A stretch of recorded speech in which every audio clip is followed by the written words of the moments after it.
flood affected 90% of the people in our community, and so it was good for people to get together. Multiple people from, I don't want to get started on names, but probably 100 franchises has called, Facebook me, messaged me, and they're not looking for commercial leads. They're like, Jeff, are you okay? Can we do anything for y'all? It's not only us down here, there's 3 franchises that are local. Well, there's 5 local, I don't own but 2 of them, and they've started a fund for all the employees to pay for the employees who lost everything.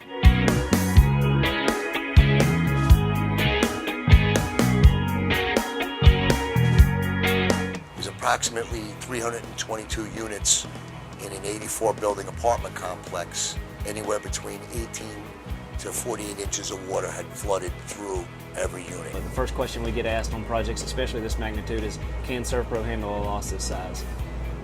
We kind of laugh and have the confidence to say better than anyone else. 15 tractor trailers on its way here, which is about what we've had show up so far. We've probably got $15 million in assets on site, and they're still coming.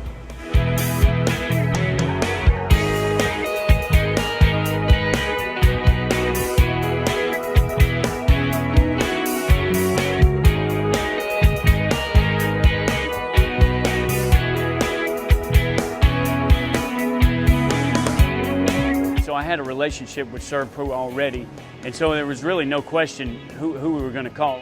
Been very professional, efficient, and you can see behind me just all the work that they have gotten done in the past few days here at our campus, and we're very pleased with the progress that we're making here in the cleanup. And we got about 4 feet of water here all over our church campus, and we were really shocked that it would happen because we were built up so high, but Mother Nature had another idea.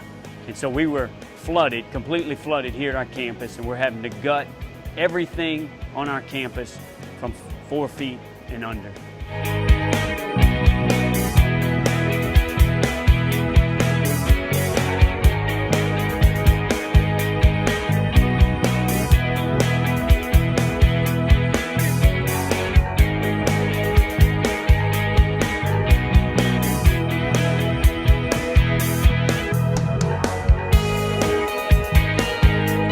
Walked into this store over here.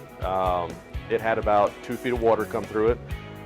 The power had been off for some period of time, and so meats had began to spoil.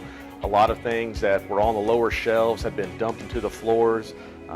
You can imagine diapers and dog food, when they get wet, they swell up huge, and so the odor and everything, I mean, the store was really just trash. You could see, because of the excess humidity, that the ceiling tiles were sagging. We know the sheetrock's going to be wet. We know the VCT has to come up. And so we're actually going to be gutting the entire store. You have to understand their need. You know, there's some things that are specific to them that they got to have, whether the consultant talks about it or whether the adjuster talks about it. At the end of the day, it's about what the client wants.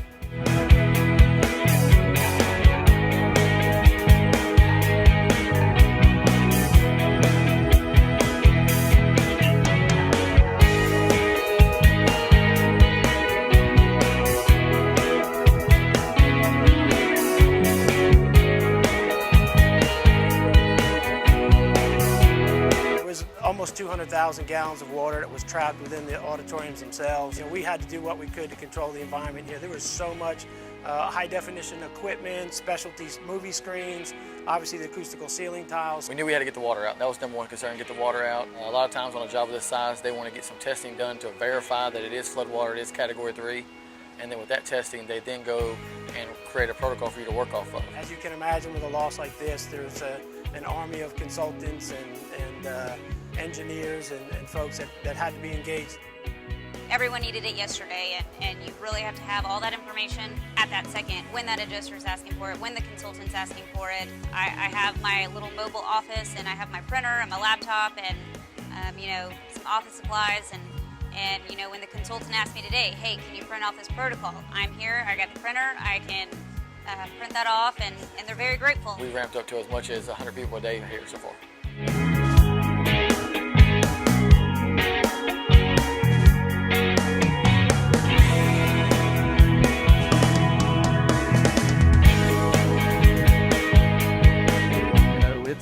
up at 5 in the morning, trying to get to bed by 2:30 at night, hoping to sleep 2 hours and roll the next day.